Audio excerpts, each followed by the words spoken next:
विधानसभा चुनाव के लिए नामांकन की प्रक्रिया खत्म हो गई। बुधवार को नामांकन के आखिरी दिन तमाम दिग्गजों ने अपना पर्चा भरा। दिल्ली विधानसभा चुनाव में इस बार कुल 923 उम्मीदवारों ने पर्चा दाखिल किया। पर्चा दाखिल करने की प्रक्रिया पूरी होने के बाद तमाम दलों ने पूरी ताकत प्रचार पर झोंक दी है। 7 फरवरी को दिल्ली के वोटर अपना फैसला ईवीएम में कैद करेंगे। बुधवार को पर्चा दाखिल करने वालों में बीजेपी की सीएम उम्मीदवार किरण बेदी ने कृष्णानगर सीट से, आम आदमी पार्टी के संयोजक अरविंद केजरीवाल ने नई दिल्ली सीट से और कांग्रेस प्रचार समिति के अध्यक्ष अजय माकन ने सदर बाजार सीट से अपना पर्चा दाखिल किया। तीनों ही नेताओं ने नामांकन दाखिल करने से पहले सड़क पर शक्ति प्रदर्शन किया। नई दिल्ली सीट से पिछले चुनाव में शीला दीक्षित को पटखनी देने वाले केजरीवाल एक बार फिर इसी सीट से अपनी किस्मत आजमा रहे हैं। इस बार उनके सामने बीजेपी ने युवा चेहरा नुपुर शर्मा को मैदान में उतारा। केजरीवाल पहले मंगलवार को नामांकन भरने वाले थे, लेकिन रोड शो में उमड़ी भीड़ के बाद केजरीवाल ने बुधवार को नामांकन दाखिल किया। नॉमिनेशन के बाद केजरीवाल ने कहा कि उनकी लड़ाई किसी व्यक्ति के खिलाफ नहीं है। लड़ाई जो है वो किसी इंडिविजुअल के खिलाफ नहीं है, लड़ाई किसी पार्टी के खिलाफ नहीं है, लड़ाई हमारी भ्रष्टाचार और महंगाई के खिलाफ। कृष्णानगर सीट से नामांकन दाखिल करने वाली किरण बेदी ने नामांकन से पहले रोड शो भी निकाला। रोड शो में उनके साथ डॉक्टर हर्षवर्धन, सतीश उपाध्याय, विजय गोयल और महेश गिरी भी नजर आए। रोड शो में बड़ी तादाद में लोगों ने हिस्सा लिया। नामांकन दाखिल करने के बाद किरण बेदी ने कहा कि उन्होंने अपना पहला इम्तिहान गोल्ड मेडल से पास किया है। मन में ख्याल है कि पहला पड़ाव फर्स्ट क्लास फर्स्ट हमें रिटर्निंग ऑफिसर ने गोल्ड मेडल दिया है। मैंने पहली बारी ऐसा जनता का कुंभ मेला देखा है। किरण बेदी रोड शो से पहले सड़क पर पैदल ही लोगों से मुलाकात करने निकली। इस दौरान उन्होंने रिक्शा वालों, ऑटो वालों, सफाई करने वालों और चाय वालों से मुलाकात की और बातचीत कर उनका दिल जीतने की कोशिश की। हालांकि बुधवार को बेदी के मिशन के बीच आ गए लाला लाजपत राय। लाला लाजपत राय की मूर्ति को बेदी ने पहले हाथों से साफ किया और फिर बीजेपी के चुनाव चिन्ह वाली पट्टी लाला लाजपत राय की मूर्ति के गले में पहना दी। इसे लेकर किरण बेदी पर केजरीवाल ने भी निशाना साधा। टिकट बंटवारा और नामांकन दाखिल करने की चुनौती पार करने के बाद बीजेपी अब प्रचार पर पूरा जोर लगाने वाली है। प्रचार की रणनीति को अंतिम रूप देने के लिए बीजेपी कैंपेन कमेटी की आज अहम बैठक होगी।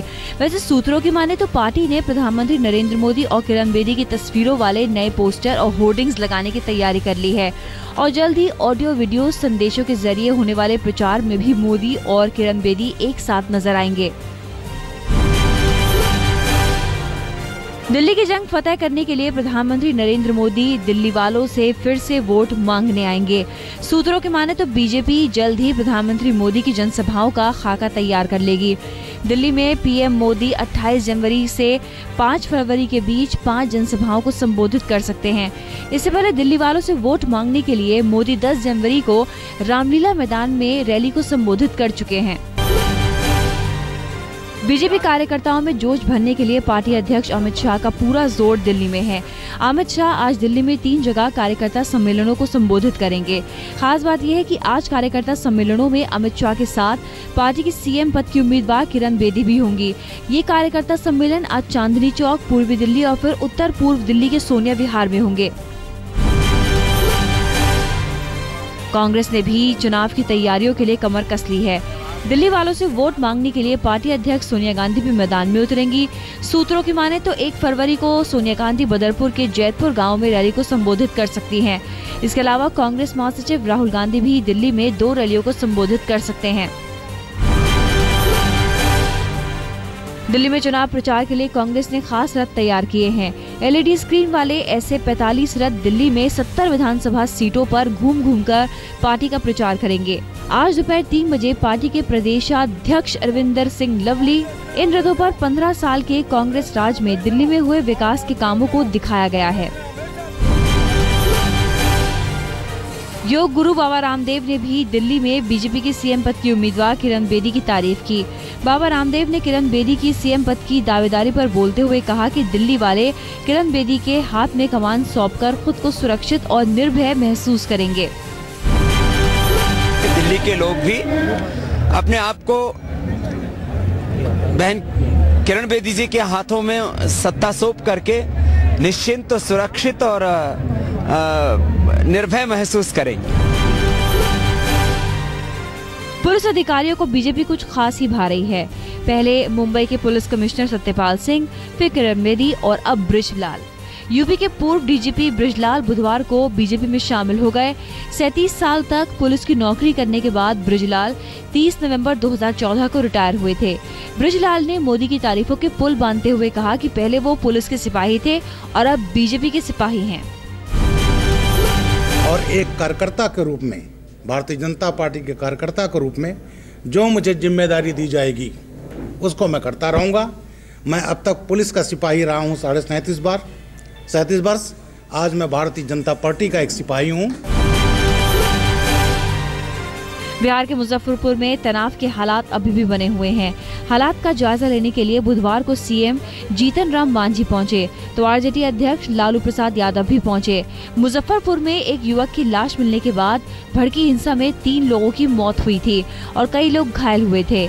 मांझी और लालू दोनों ने ही दोषियों के खिलाफ सख्त कार्रवाई किए जाने की बात कही।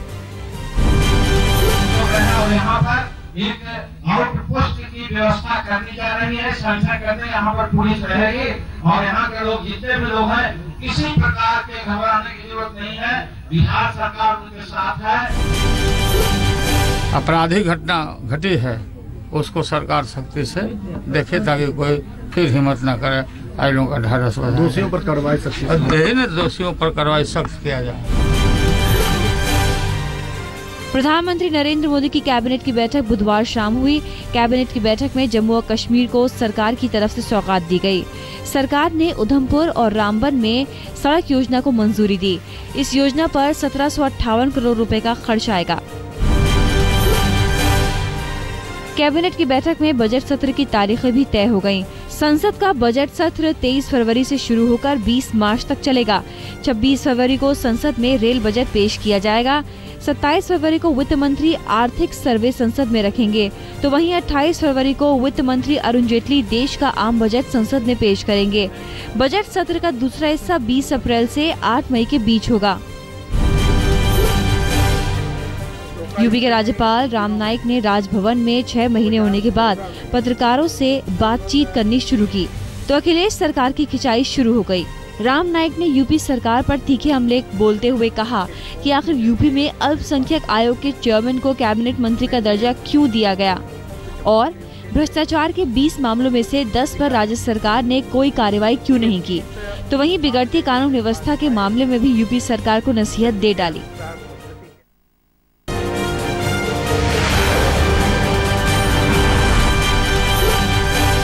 कालेधन के मोर्चे पर भारत सरकार को बड़ी कामयाबी मिली है। स्विट्जरलैंड ने भारत के साथ कालेधन के मसले पर जानकारियां साझा करने पर सहमति और पूर्ण सहयोग का भरोसा दिया। दावोस में वर्ल्ड इकोनॉमिक फोरम मीट के दौरान भारत के वित्त मंत्री अरुण जेटली और स्विट्जरलैंड की वित्त मंत्री एवलिन विडमर के बीच हुई मुलाकात के दौरान भारत को ये कामयाबी मिली। भारत के पास अब तक कालाधन रखने वाले खाताधारकों के नामों की लिस्ट भी विसल ब्लोअर्स के जरिए ही मिली है, लेकिन स्विट्जरलैंड की जानकारी देने के बाद ऐसा पहली बार होगा जब टैक्स हेवन देश उन नामों पर मोहर लगाए।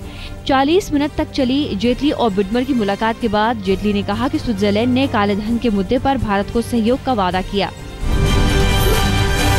पीटीआई से मिली जानकारी के मुताबिक स्विट्जरलैंड ने भारत को उन खाताधारकों के खातों की जानकारी देने पर रजामंदी जताई है जिनके खिलाफ भारत में चल रही जांच में एजेंसियों को पुख्ता सबूत मिले हैं।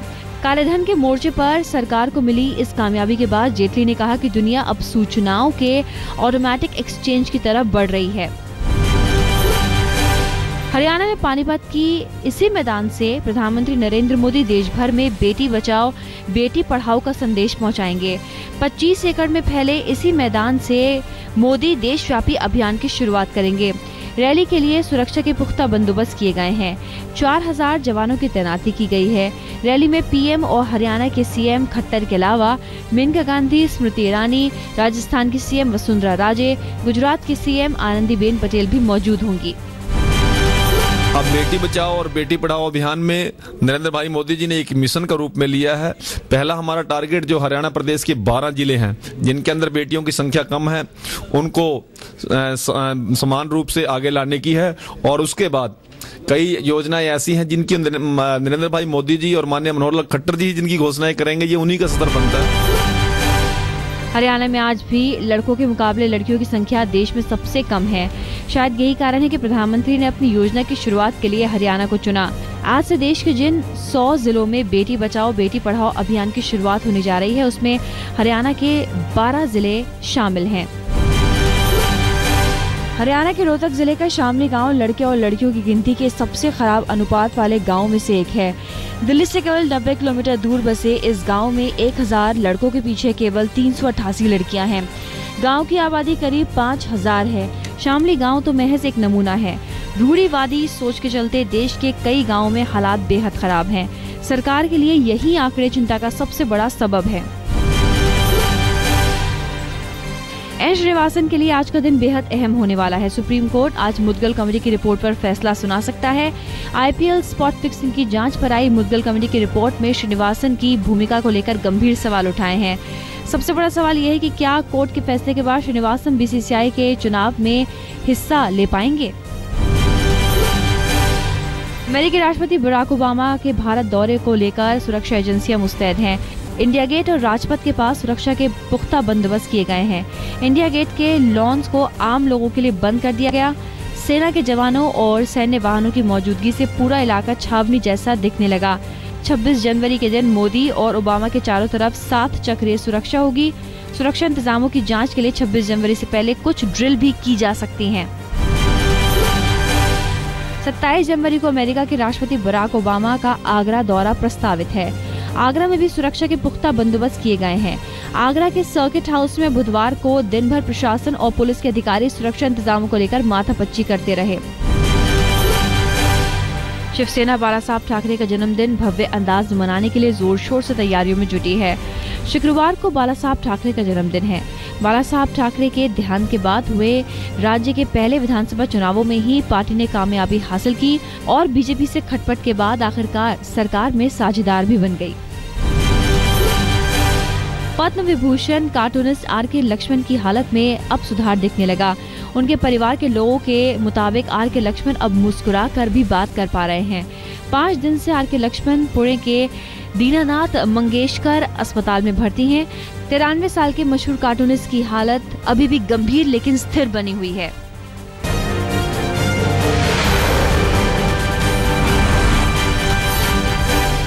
लखनऊ में बुधवार शाम एक वकील की हत्या के बाद गुस्साए लोगों ने जमकर हंगामा किया। वकील निखिलेंद्र गुप्ता शाम को जब अपने घर जा रहे थे उसी समय उन पर बम से हमला किया गया। आनन फानन में वकील को ट्रॉमा सेंटर में भर्ती कराया गया, लेकिन अस्पताल पहुंचते ही उन्होंने दम तोड़ दिया। वकील की हत्या के विरोध में नाराज लोगों ने सड़क जाम कर दोषियों की गिरफ्तारी की मांग की। अभी तक इस मामले में किसी की गिरफ्तारी नहीं हुई है।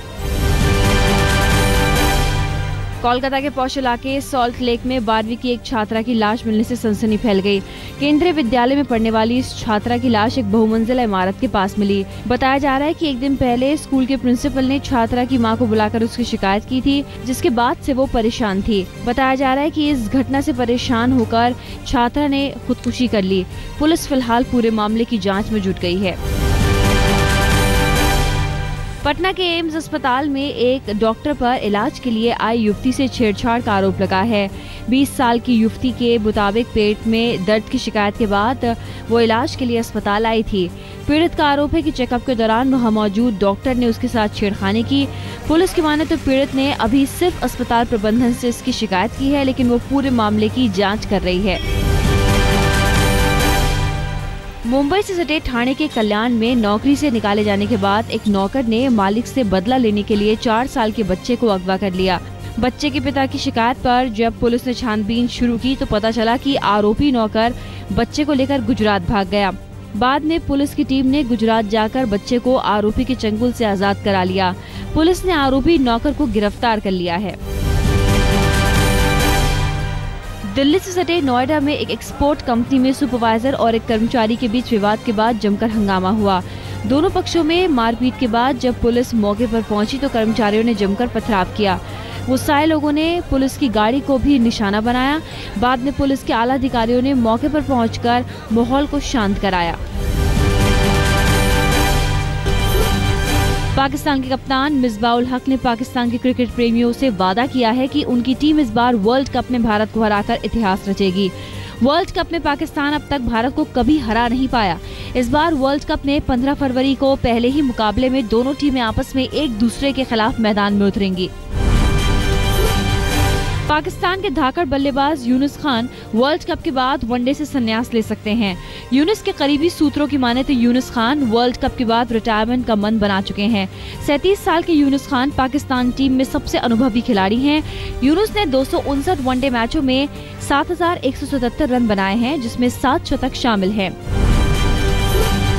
पाकिस्तान क्रिकेट बोर्ड ने आईसीसी से वर्ल्ड कप से पहले मोहम्मद हफीज के बॉलिंग एक्शन विवाद पर दोबारा विचार करने की अपील की है। आपको बता दें कि संदिग्ध एक्शन की वजह से मोहम्मद हफीज पर इंटरनेशनल क्रिकेट में गेंदबाजी करने पर रोक लगी है।